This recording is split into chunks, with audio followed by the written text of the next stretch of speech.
Ya, apaan sih Arifin? Apaan sih Arifin?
pernah bikin gitar ada kan?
Assalamualaikum warahmatullahi wabarakatuh.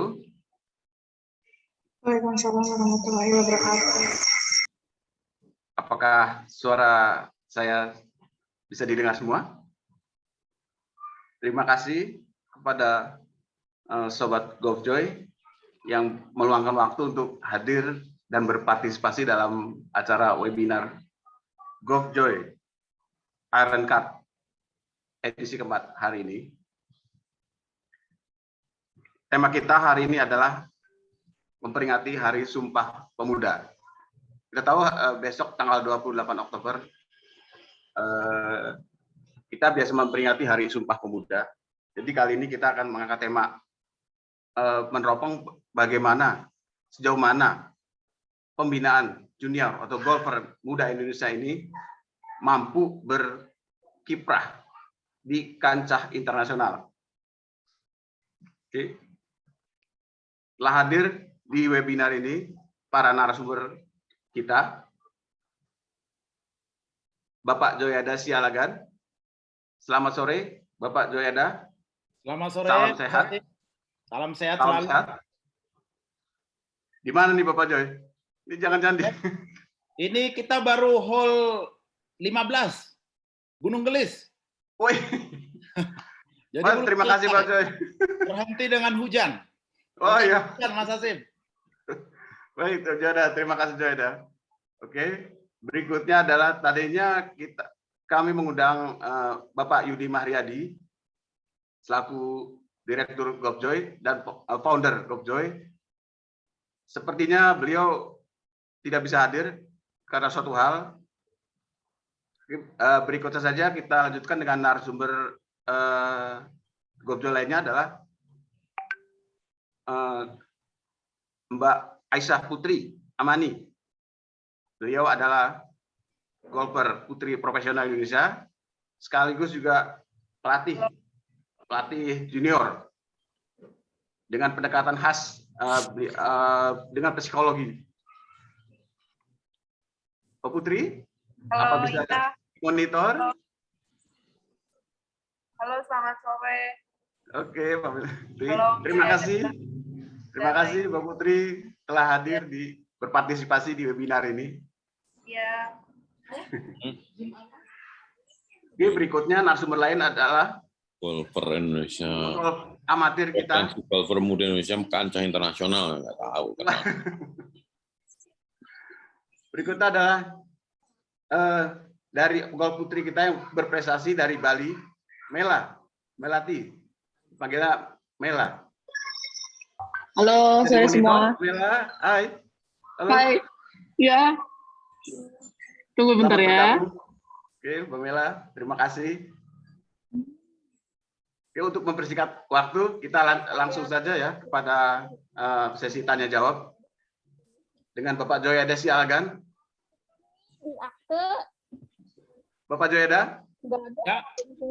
Bapak kan sudah pemerhati golfer junior selama ini yang kita tahu, dan banyak mensponsori juga nih turnamen-turnamen junior nih, turnamen. Ya, kami sangat berterima kasih dengan peran Bapak Joyada. Oke, sejauh ini dari pengamatan Bapak Joyada, bagaimana model pembinaan dari junior kita, golfer muda kita? Apa ada peningkatan atau stagnan itu? Silakan Bapak Joyada. Terima kasih Mas Hasim. Salam sehat buat semua insan.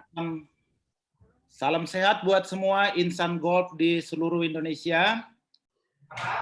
Kita tahu masa pandemi ini bukan berarti kita tidak bergerak untuk dunia golf Indonesia. Tapi sebelumnya kita mau sharing, mungkin saya tadi diperkenalkan sebagai Iron Cut.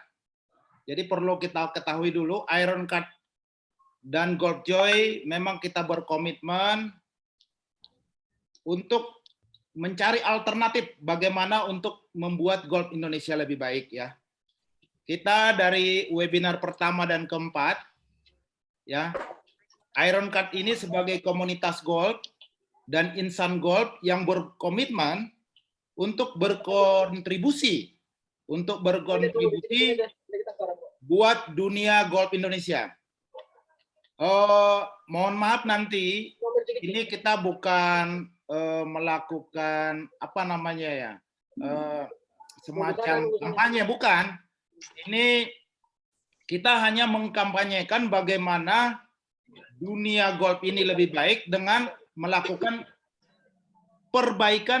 perbaikan di junior golf. Nah, kami di sini Iron Cut dan Gopjoy memang sudah berkomitmen dan berkewajiban sebagai anak bangsa, kita tidak hanya untuk menggalakkan dunia golf, tapi bagaimana caranya untuk golf Indonesia lebih baik. Ya, tadi Mas Hasim bilang tadi udah ada Mbak Aisyah, terima kasih sudah hadir, dan Mbak Mela juga. Kita mengharapkan dengan adanya nanti brainstorming dengan Mbak Aisyah dan Mbak Mela, menjadi pemicu atau trigger untuk golfer-golfer milenial untuk bisa lebih bagus gitu loh. Meskipun kita di webinar pertama dan keempat kita sudah mengundang baik itu dari PBPGI, baik dari komunitas golf, kemarin terakhir dari dunia jurnalis. Kita di sini kita mau sama-sama untuk mencari solusi yang terbaik bagaimana golf kita ini lebih baik. kita harus ingat, kita punya sama-sama tujuan. Kita mempunyai tujuan yang sama. Bagaimana dunia golf ini lebih baik. Kita tidak melihat apakah itu dari government, apakah dari PBPGI, apakah dari Pemprov, tapi kami sebagai komunitas golf, Iron Cut dan Golf Joy, mau mengajak dan sama-sama mencari semacam alternatif bagaimana pembinaan junior itu yang lebih baik. Kami kan di sini yang senior, mungkin saya bilang mohon maaf senior, kami nggak mungkin lagi berprestasi lebih baik. Tapi yang bisa berprestasi itu ya junior-junior. Kami hanya mendorong, kami tadi hanya mensupport, tadi benar Mas Hasim sampaikan, bahwa Iron Cut berkomitmen dengan beberapa networking-nya untuk memberikan sponsorship kepada junior-junior golf yang lagi berprestasi, mau sedang berprestasi, untuk supaya bagaimana Indonesia itu bisa berbicara di dunia regional. Paling enggak, ya di Asia lah. Kita melihat kemarin ada ladies di US Open bisa dari Filipina. Kenapa mungkin? Ya kita mendoakan supaya Mbak Aisyah juga atau Mbak Mela ini bisa menang turnamen di Asia dulu gitu kan, di regional. Jadi inspirasi. Gitu Mas Hasim. Ini enggak terlalu banyak, ini cuma diskusi-diskusi kita. Harapan saya mau ada junior golf Indonesia berkiprah di dunia regional. Paling enggak kita bisa lawan Malaysia, bisa lawan Filipina. Oke, mungkin kita bertujuan nanti teman-teman kita, junior-junior kita bisa berbicara di US Open. Ya gitu Mas Hasim. Amin. Terima kasih Pak Jayada. Memang itulah keinginan kita bersama Pak Jayada. Ya. Gimana cari formula yang tepat ini untuk pembinaan junior kita ini. Berikutnya adalah Mbak Aisyah Putri. Mbak Aisyah Putri. Iya, halo. Monitor. Iya. Kita ingin tahu, ingin dengar pengalaman Mbak Putri ini dalam melatih junior. Nah, berdasarkan pengalaman Mbak Putri sendiri, bagaimana metode pelatihan Mbak Putri yang ajarkan kepada para junior selama ini? Silakan Mbak Putri.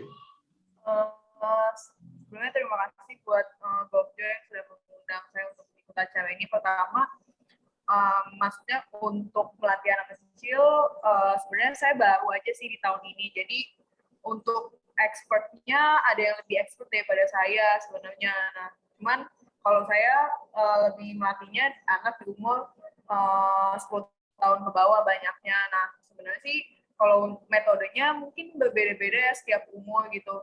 Terus harus dilihat juga sebenarnya nih anak ini memang antusias golfnya untuk untuk memang ke arah prestasi atau hanya untuk kayak rekreasi doang kayak gitu. Harus diketahui juga ini di awal karena tidak semua kayak murid saya beberapa nggak semua itu memang untuk serius golfer. Jadi kita juga harus tahu nih sebenarnya tujuan dari anak dan orang tua nih seperti apa. Jadi harus berkesinambungan antara orang tua dan anaknya juga. Tapi terutama harus ada keinginan dari anaknya sendiri sebenarnya pengennya seperti apa kayak gitu sih, Mas. Dari murid-murid Mbak Aisyah sendiri kan dari mereka tuh kira-kira berapa persentasenya yang cuma pengen fun doang atau bahkan ada yang ingin serius gitu, ingin jadi atlet gitu. Sejauh ini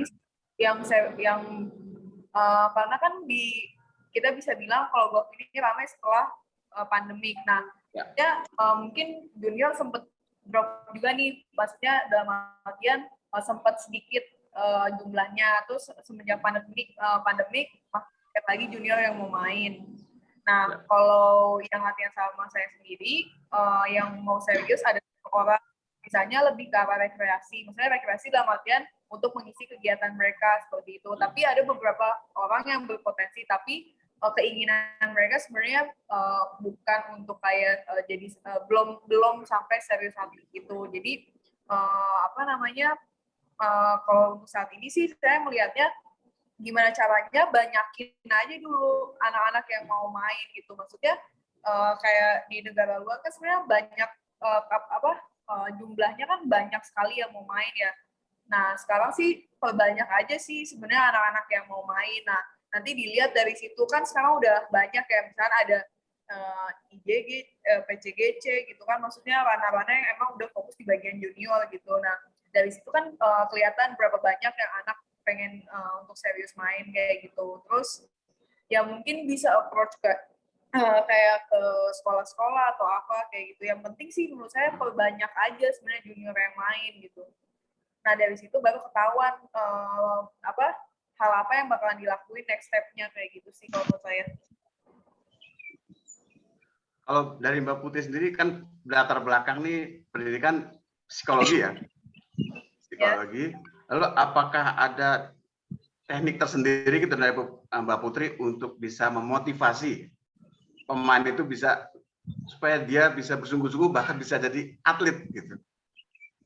Gimana, Mbak? Kalau saya sendiri sih yang pertama tadi saya udah bilang ya, maksudnya kita lihat dulu dan tanya juga anaknya sebenarnya dia bermain golf fokusnya ke arah apa, tanya juga orang tuanya ekspektasi orang tua seperti apa gitu, karena nanti dari situ treatmentnya akan beda-beda, maksudnya treatmentnya kayak program latihannya atau enggak pendekatannya juga akan berbeda seperti itu. Biasanya sih yang dilakuin kalau misal memang dia lebih serius akan dibikinin sih kayak mau kayak long termnya seperti apa kayak gitu. Paling gitu aja sih sejauh ini. Mungkin Putri punya pengetahuan atau pengalaman dengan metode dari luar ya, dari luar negeri seperti apa gitu yang bisa dijadikan model untuk pembinaan junior, pelatihan junior seperti sekarang. Silakan Putri.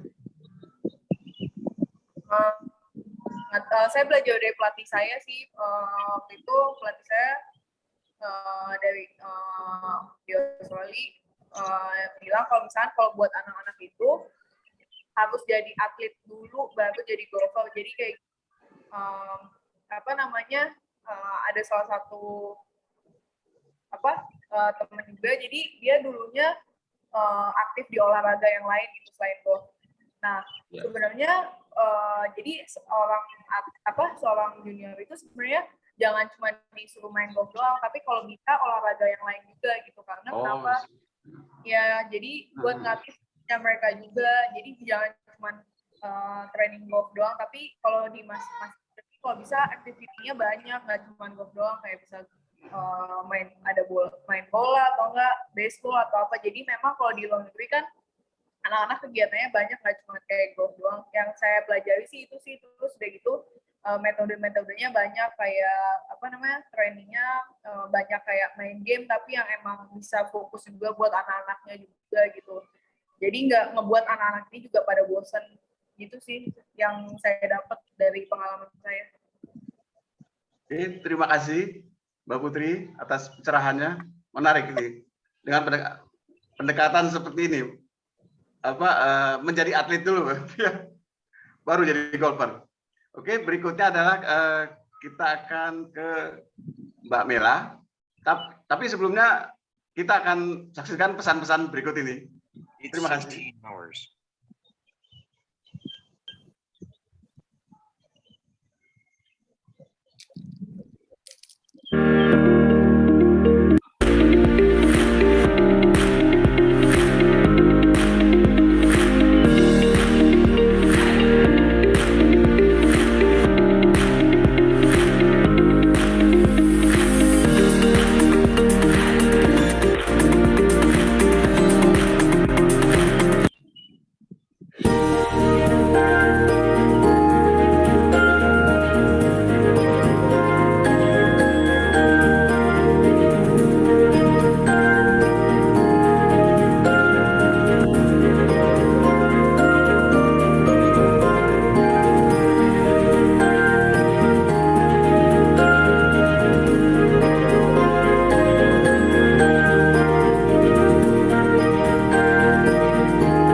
Assalamualaikum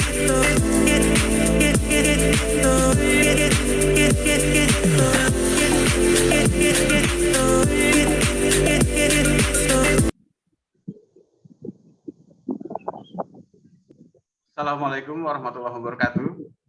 Selamat berjumpa kembali di acara kita, webinar GolfJoy Iron Cup dengan tema meneropong golfer muda Indonesia dalam kancah internasional. Tadi sudah teman kita Mbak Putri Aisyah Putri. Sekarang giliran Mbak Mela.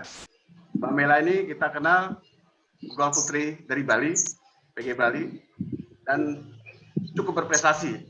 Terakhir, sepengetahuan saya, Mbak Mela itu menjuarai turnamen amatir nasional Olympic Jabar Open, ya kalau nggak salah, Olympic Jabar Open di Gunung Gelis. Juara sana ya, Putri ya? Iya benar, Pak. Ya. Mbak Mela, bisa diceritakan pada saat kejuaraan, bagaimana tingkat persaingan di antara teman-teman sama pelantas, Mbak Mela, pada saat kejuaraan setingkat nasional seperti Olympic Jabar Open itu, Mbak Mela? Iya. Silakan. Sebelumnya makasih banget udah dikasih kesempatan sama GolfJoy, udah bisa join di Zoom meeting ini. Kalau boleh saya sharing dikit soal Olympic Jabar kemarin ya. Sebenarnya itu kan turnamen pertama saya semenjak 1 tahun karena COVID kan. Ya. Saya terakhir turnamen itu kayak 2020 awal gitu.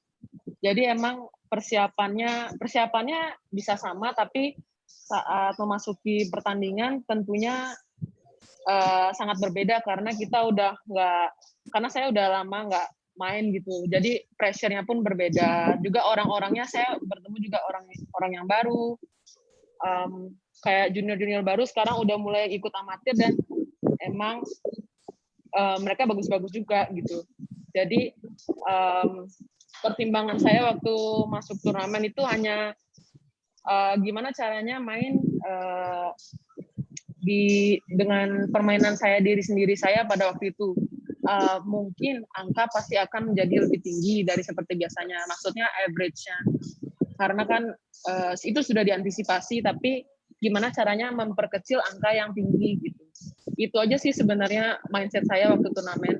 Gimana sih caranya saya nge-save 1-2 stroke, apalagi di lapangan Gunung Gelis yang nggak gampang gitu kan. Lapangan Gunung Gelis itu menurut saya lapangan tersusah yang saya pernah mainin di Indonesia sih. Soalnya green-nya susah banget. Jadi emang harus ada kesabaran juga di situ. Gitu sih. Oke, Mbak Mela. Menurut Mbak Mela sendiri, model pelatihan yang Mbak Mela jalani selama ini, menurut Mbak Mela apakah sudah cukup memadai untuk membantu Mbak Mela untuk berprestasi lebih baik lagi? Dengan trial dan error tentunya ada yang bagus dan ada yang tidak banyak memberi impact. Contohnya itu yang bagus menurut saya itu adalah ini sih, untuk short game itu ternyata banyak banget rangkaian latihan yang bisa dilakukan selain dari cuma chipping dari satu tempat mukul ke satu tempat, mukul dari A ke B.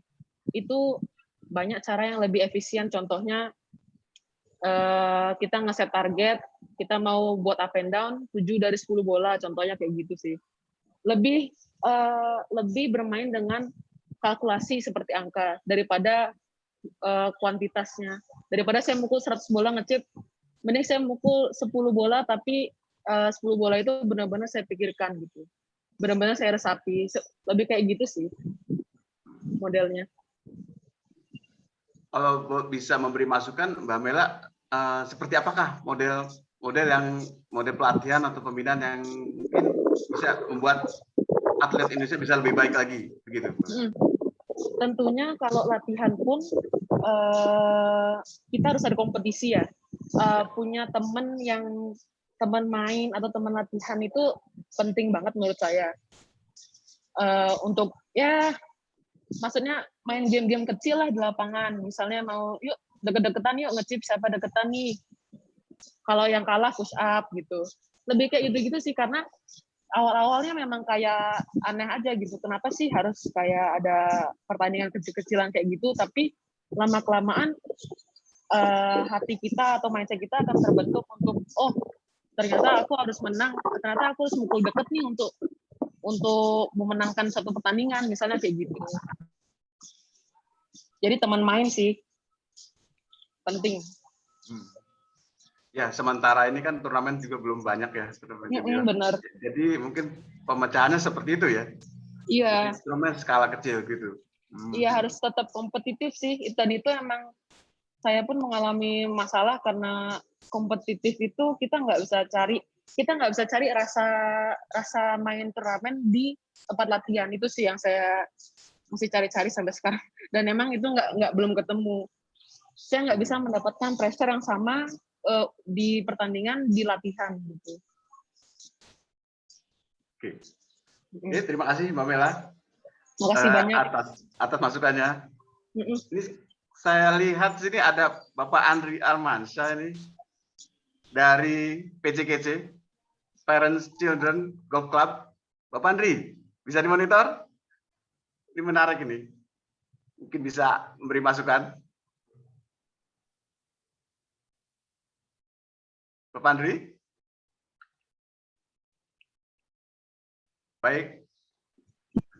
Berikutnya, saya mau ke Mbak Mela lagi nih. Mungkin maaf, Mbak Putri, Mbak Aisyah Putri. Mbak Aisyah, apakah masih di tempat? Halo, iya. Halo. Masih. Ya. Mbak Aisyah, mudah-mudahan Mbak Aisyah masih ada waktu lagi ya. Setelah ini ya, ada sedikit pertanyaan lagi ke Mbak Aisyah. Iya. Tapi sebelumnya kami ada yang lewat dulu sebentar. Silakan.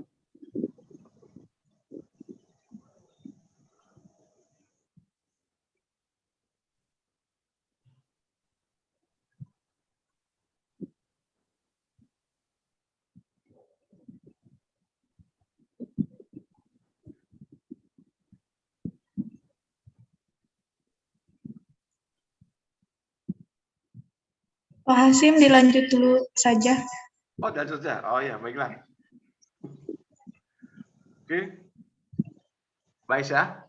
Iya. Tadi kan dijelaskan bahwa dengan kompetisi yang kecil-kecilan, skala kecil-kecilan, bisa membantu untuk meningkatkan skill gitu kan. Kalau menurut apakah Mbak Aisyah sendiri dengan junior juga melakukan hal yang sama seperti melakukan kompetisi kecil-kecilan untuk membantu meningkatkan skill mereka?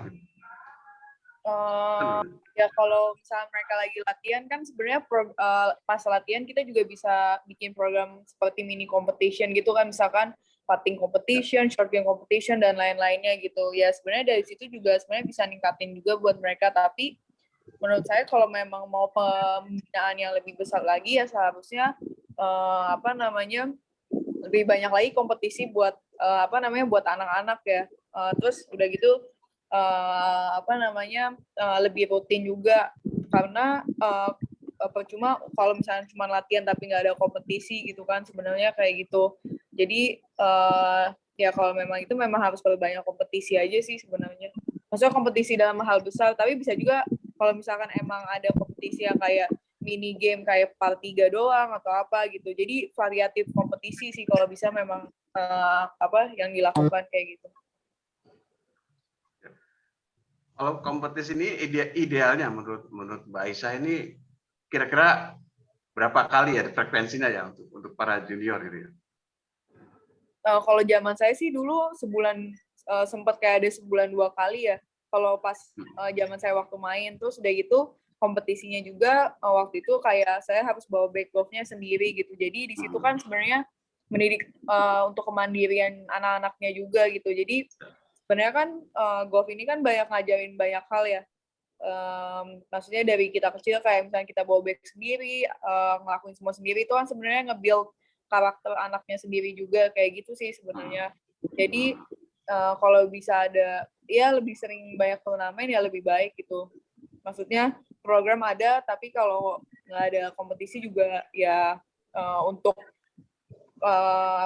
untuk menunjang prestasinya juga akan terhambat kayak gitu. Karena kan kayak misalkan kayak di luar negeri, mungkin Mela waktu itu kan sekolah ke luar negeri, terus udah gitu di sana kan kalau di US kayak kita kuliah dapat sponsorship, habis itu bisa ikut golfnya juga. Jadi antara sekolah dan golf tuh satu kesatuan kan, bisa dijalani dua-duanya kayak gitu. Jadi maksudnya di sini juga kalau bisa seperti itu juga gitu. Jadi sekolah dan golfnya juga bisa saling mendukung kayak gitu. Terus ya itu program kayak fisiknya, latihan golfnya itu tuh lengkap semua, sampai ada kayak di beberapa tempat sih yang saya tahu ada kayak untuk kayak psikolognya gitu juga ada tipsnya kayak gitu. Jadi menurut saya harus build tim yang baik aja sih buat kedepannya gitu. Siap. Temenang aing ngarok ngopi tinggal sore terus. Terima kasih Mbak Isa. Mungkin dari audiens, dari teman-teman sobat Golf Joy lainnya, bila ada pertanyaan, ada pemikiran atau hal lain bisa diutarakan langsung. Udah kan? Salat sare deui. Mas Hasim, ya, mohon izin bisa sekedar informasi aja. Silakan Pak Joyda. Tadi Mbak Aisyah dan Mbak Mela bilang memang harus banyak kompetisi. Saya juga sebagai golfer memang saya mengiyakan Mas Hasim. Makanya dengan itu Iron Cut dan Golf Joy Network sudah merancang minimal 1 kali kompetisi tiap tahun yang dilakukan oleh Iron Cut dan Golf Joy Network. Itu menjadi janji kami kepada Insan Golf. Kami 2022 kami berkomitmen untuk membuat amatir, junior, dan pro turnamen. Mudah-mudahan di 2022 COVID-nya sudah mereda, supaya kita bisa mengundang dari luar negeri pemain-pemain juniornya mereka. Bagaimana sih junior mereka itu bisa bermain atau berkompetisi dengan junior yang ada di Indonesia. Nah, saya berharap mungkin di sini banyak komunitas-komunitas golf, banyak orang tua mungkin menginformasikan kepada semua insan golf supaya kita sama-sama, tadi saya sudah sebutkan bahwa kita tanpa sekat, bahwa kita insan komunitas, kita mendukung PBPGI, mendukung semua program-program dari pemerintah. Kami dari Iron Cut dan Networking hanya untuk mendukung dan membantu. Begitu Mas Hasim. Oh ya. Itu menjadi komitmen kami. Siap, mantap. Itu satu hal lagi Pak Joy. Ya. Soal ini, pembina olahraga golf itu kan kita sebenarnya tidak murah ya. Ya. Sebenarnya prestasi di daerah itu atlet-atlet sebenarnya bagus, banyak yang berpotensi gitu.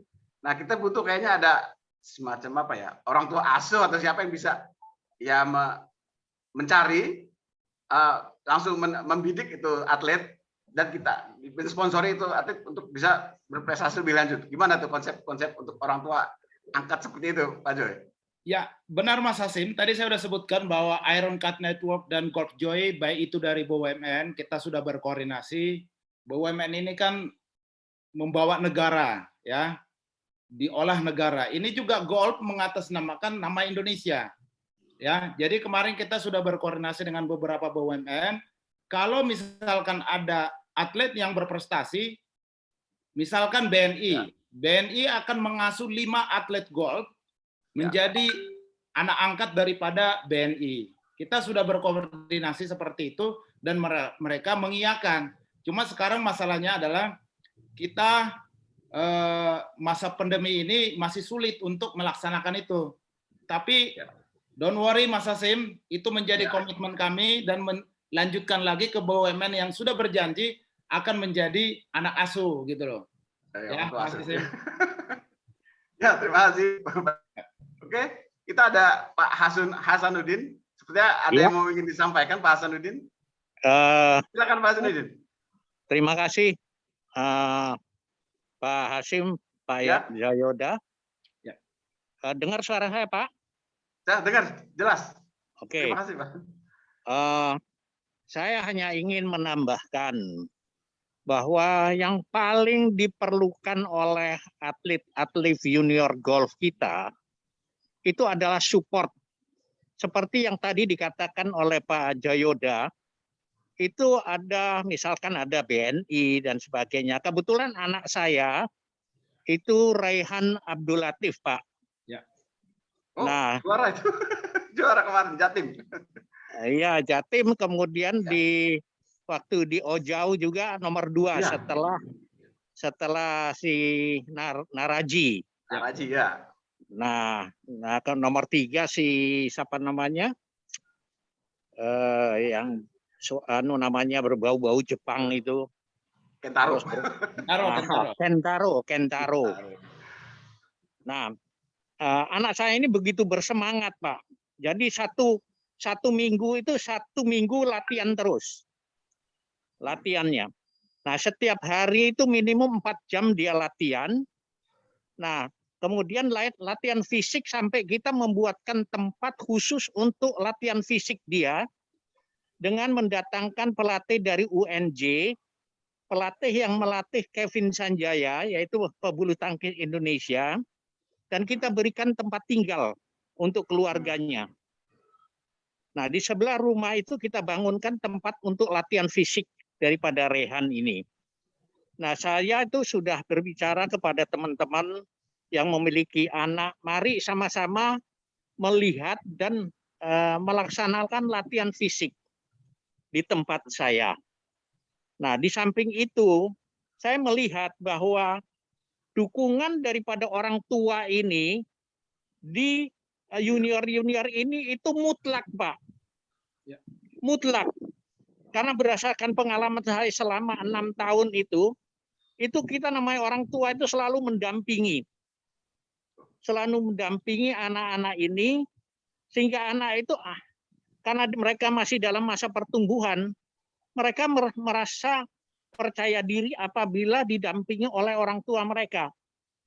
Kita turnamen di Amerika 3 kali pada saat AMG. Itu pertama kali dia dari 156 negara, dia nomor 80. Tahun kedua kita datang lagi, turun rankingnya menjadi 30. Tahun ketiga main lagi, rankingnya turun lagi menjadi 18. Nah, tahun keempat dan tahun kelima kita tidak ikut, karena kemudian ada pandemi. Tapi di Asia, pada waktu ada kejuaraan junior di Thailand, itu Rehan itu juara nomor 2. Yang juara nomor 1 itu adalah orang yang di AMG, anak junior dari Thailand, yang juara pertama. Nah, kemudian juara ketiga itu Thailand sampai ke 10. Setelah itu baru dari negara-negara lain. Nah, dengan melihat bahwa bukan main Thailand itu memperhatikan atlet-atlet mereka. Nah, saya sependapat dengan Pak Jayoda tadi bahwa ini pemerintah ataupun pihak swasta atau BUMN itu perlu untuk mendampingi, Pak. Ya. Nah, kalau seandainya itu dilaksanakan, pasti Indonesia akan termasuk negara yang akan diperhitungkan tentang masalah kualitas daripada para juniornya yang akan menjadi amatir, yang kemudian nantinya akan menjadi pemain-pemain pro yang akan luar biasa. Amin, Pak Hasanuddin. Amin. Ya, nah, Rehan sendiri itu dia sudah mengatakan, kalau seperti ini terus, Pak, saya tidak mau di Indonesia, Pak. Saya mau cepat-cepat berangkat ke Amerika, Pak. Loh, padahal anak umur 14 tahun. Sudah punya pemikiran demikian besar untuk Indonesia. Bukan untuk pribadi ataupun untuk orang tuanya, tapi untuk Indonesia dia akan bawakan namanya. Pada saat di AMG dia yang bawa bendera Indonesia. Nah, saya begitu melihat itu bukan main terenyuhnya. Kalau seandainya pemerintah Indonesia tidak memperhatikan anak-anak yang seperti ini. kira-kira 2 tahun yang lalu saya bertemu dengan Menteri Pemuda dan Olahraga. Kalau tahun lalu saya ketemu. Kebetulan beliau latihan di di Royal. Beliau melihat Rehan bermain, dia mengatakan, Rehan tahun 2024 Olimpiade, kamu harus turun. Loh, tapi Amin. saya tidak Mantap. melihat apa yang harus dilakukan. Ya persiapan yang dilakukan adalah maksimum adalah yang dilakukan oleh orang tua. Ya. Betul. Hanya dilakukan oleh orang tua. Dan alhamdulillah dia kualitasnya mungkin boleh dilihat, kemungkinan boleh diuji. Dia bermain dengan pemain Pro-M dan sebagainya, dia bisa mendapatkan juara sebagai BGO-nya di Pro-M pada waktu itu di BGG di Bandung. Nah, kejuaraan-kejuaraan yang dilakukan dan dilaksanakan oleh IJG itu sudah 5 tahun berturut-turut best gross-nya itu dia. Dan dia tidak mau, sampai orang-orang mengatakan, waduh kalau masih ada Rehan ini untuk mengambil ranking untuk di amatirnya itu susah, tidak bisa karena untuk ngelewatin Rehan tidak ada yang bisa. Itu bapak-bapak orang tuanya mengatakan seperti itu. Lah Rehan ini kan anak kecil, dia maunya cuma menang dan menang, itu aja. Nah, saya mohon kepada bapak-bapak yang mendengarkan pembicaraan ini ikut memperhatikan, tapi saya yakin bahwa Pak Jayoda itu adalah orang yang mungkin salah satu dari yang memperhatikan masalah kelangsungan daripada junior untuk lebih baik lagi. Dari junior ini akan menjadi para pemain amatir dan profesional Indonesia yang dapat menjunjung nama baik daripada Indonesia. Mungkin itu saja. Terima kasih perhatiannya Pak Jayoda, Pak Hasim, dan teman-teman semua. Terima kasih. Ya, Terima kasih Pak Hasanuddin. Kita akan berkomitmen. Mudah-mudahan mudah-mudahan COVID 2022 tidak ada. Kita akan segera buatkan turnamen yang saya sampaikan tadi Pak Hasanuddin. Terima kasih banyak Pak Jayoda. Terima kasih. Ya. Terima kasih Pak Hasanuddin. Ya. Atas masukan dan pencerahannya. Oke, menarik sekali. Sebenarnya kita masih ingin lagi berdiskusi nih dengan audiens ya, tapi karena kita terbatas waktu sampai 4:30 ya, karena sudah 4:27. Sepertinya kita harus mengakhiri webinar ini. Tapi jangan khawatir, nanti kita akan terus mengadakan webinar ini yang dengan tema dasar adalah pembinaan golf Indonesia. Oke, bisa kita simpulkan dari webinar ini adalah kunci pembinaan, kunci melahirkan golfer prestasi adalah di tingkat junior. Nah, bagaimana untuk merealisasikan ini? Kita tidak bisa dengan hanya 1-2 pihak saja, tapi harus kita libatkan dengan semua pihak. Jadi tidak ada lagi rasa-rasa persaingan atau nggak suka, seperti hal-hal negatif seperti itu. Kita harusnya berpikir positif semua. Tujuan utama adalah bagaimana kita meningkatkan prestasi adik-adik kita ini. Gitu kira-kira. Mungkin Pak Jayoda ada kata-kata penutup sebelum kita berpisah? Mungkin saya hanya mengiyakan aja apa yang disampaikan oleh Mas Hasim. Memang benar, kita tidak berpikir lagi siapa, tapi kita sama-sama berpikir. Tadi setelah tadi Mbak Aisyah, Mbak Mela tadi memberikan brainstorming, kita udah sepakat memang harus banyak turnamen. Kita harus perbanyak turnamen, dan sekarang turnamen yang diadakan siapapun ya kita harus dukung. Jadi saya mengiyakan dan mengaminkan Pak Hasim, kita harus berpikir positif.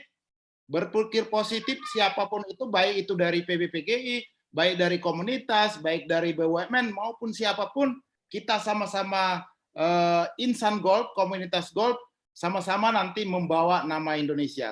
Saya yakin kita tujuannya sama, ya. Jadi kita mengharapkan supaya golf Indonesia lebih baik. Terima kasih Mas Hasim. Terima kasih buat semua rekan-rekan yang hadir di webinar ini. Salam sehat buat semua. Salam sehat. Sampai ketemu di webinar GovJoy Iron Cut berikutnya. Terima kasih Mbak Mela, Mbak Aisyah Putri, semuanya, Pak Sadudin. Sampai ketemu webinar berikutnya. Untuk para peserta, dimohon untuk Oh iya, menyalakan kamera. Kita akan melakukan sesi foto bersama dulu. Foto bersama dulu, menyalakan kamera semuanya. Kita tunggu sampai semua menyalakan kamera ya, Pak. Bisa kita muat di majalah GovJoy ini. Foto bersamanya ini.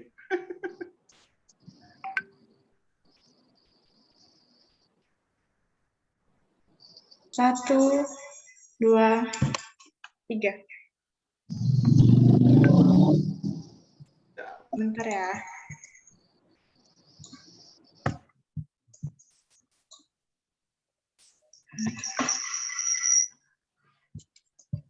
Sekali lagi, Kak.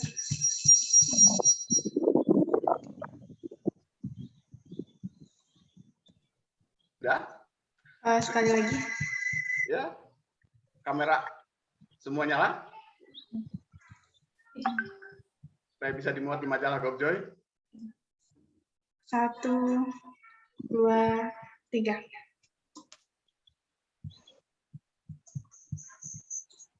Dah. Dah, oke. Terima kasih. Oke, terima kasih. Mohon izin. Terima kasih semuanya. Sampai ketemu di. Mohon maaf kalau bila ada salah kata dari kami. Ya, assalamualaikum warahmatullahi wabarakatuh. Waalaikumsalam warahmatullahi wabarakatuh.